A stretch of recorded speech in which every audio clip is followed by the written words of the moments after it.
What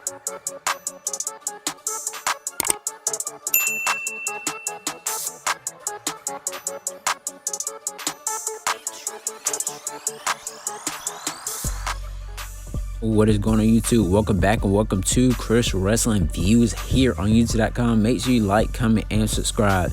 So, you guys, I know I haven't done my AEW Dynamite review yet. I know I'm late on doing it, but my wife and I celebrated our 3-year anniversary on yesterday, August the 4th, and it was fantastic to say the least. So now I am here to do my AEW Dynamite Homecoming review. Just give you my thoughts and opinions throughout, the entire show. So we had Chris Jericho versus Hoover Guerrero. I really don't know much about Hoover Guerrero at all. It just seems like another high-flying wrestler to me.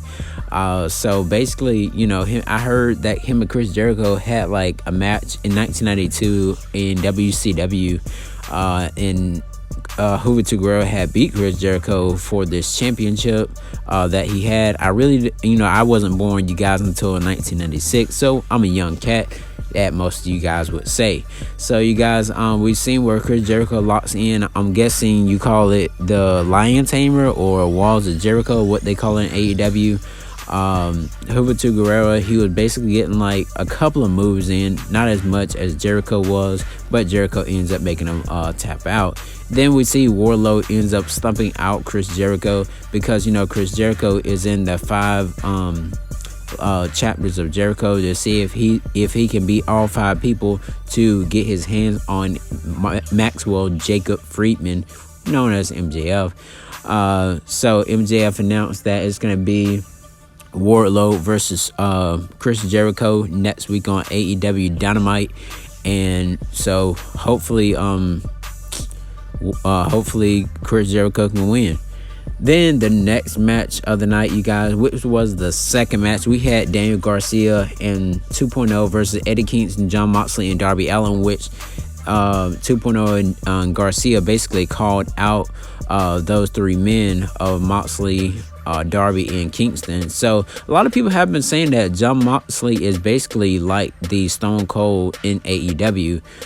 So I definitely agree with that. Let me know your thoughts and opinion, you guys, over that. We seen the paradigm shift by John Moxley, also followed up by a coffin drop by Darby Allin to basically close out the match. Also, we seen right here, you guys, where Eddie Kingston and John Moxley take a picture with their childhood hero, the Stinger himself. So it was definitely fun to actually see that. Then we had Christian Cage versus the Blade with the Bunny, of course. Throughout this match, you guys, we seen basically that the Blade was really getting frustrated, with Christian, because every time he tried to hit like 3 moves, he goes for a pinfall, and basically he doesn't win.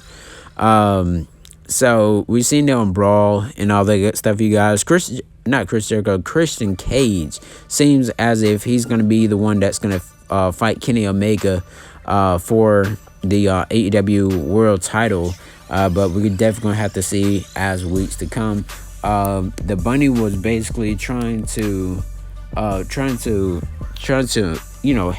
the Blade, but the Blade, he ends up getting frustrated, and Christian Cage goes for like the tree of woe is what I call it.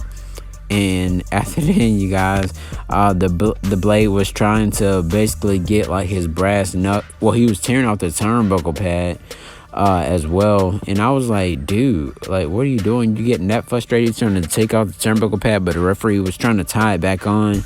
And then after then, he goes for the brass knucks over in a bag or something like that. And then as he turned around, we end up seeing a spear by Christian onto the Blade, and your winner of this match is Christian Cage, as you can see the spear right here. So you guys, I think Christian is ready. I wonder if this is going to be his last his last hurrah going forward.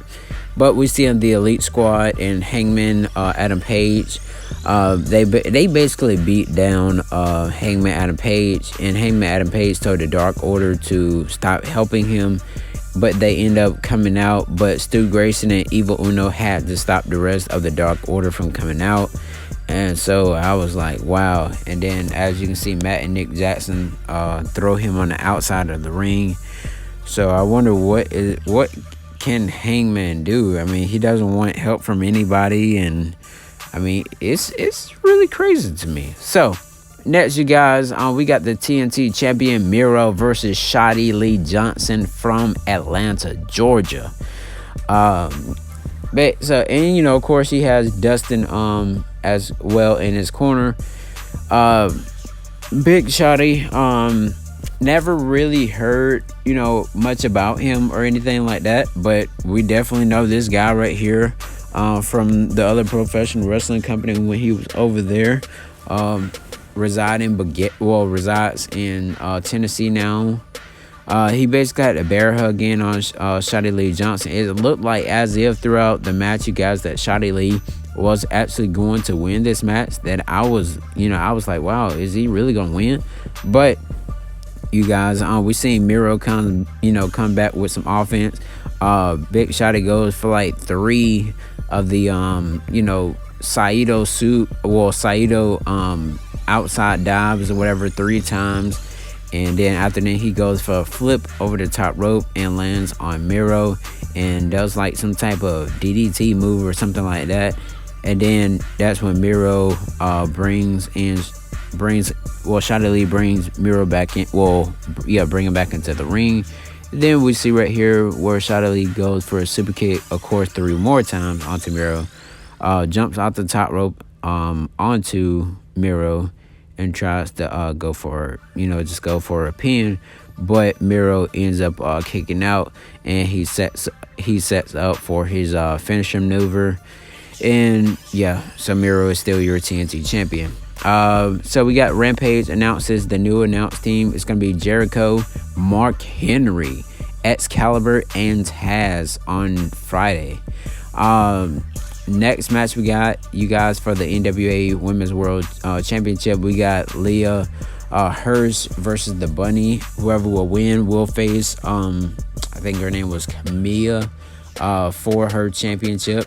4'11", Leah Hirsch, the legit Leah Hirsch.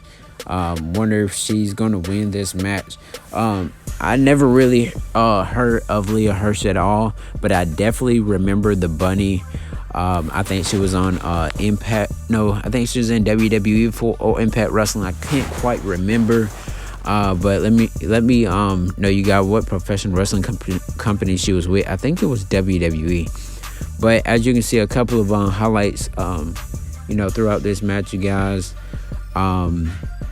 It was basically good, to say the least. But Leah Hirsch, she ends up picking up the victory, in this match. And then, the bunny, and the Blade was on the outside. Orange Cassidy was out there too. And I really didn't have much interest in this match, you guys, but I just want you guys to see the highlights throughout the match. But that's when we see Leah Hirsch go in for like a arm bar, but the Bunny fights it back and then tries it again, and she fights it back, and then that's when Leah Hirsch just snatches the arm. I guess she popped the bone or something, and then that's when the Bunny ends up immediately tapping from the armbar of Leah Hirsch. So the winner of this match that's gonna face Kamea will be Leah Hirsch, and Leah Hirsch will be facing Kamea, and Kamea is a tall person. I can see her versus Jade Cargill, and man, you gotta look at the height difference of these two. I'm like, dang, this is bad. So next week matches, we have, you guys, we got Chris Jericho versus Wardlow, MJF at ringside. So this is the 4th chapter. So if Chris Jericho can win, he got one more person after that. Nyla Rose with Vicky Guerrero versus Chris Statlander with Orange Cassidy. Then Impact Tag Team Champion, we got the Good Brother versus Evil Uno and Stu Grayson next week. Definitely ready to see who's gonna win in that match.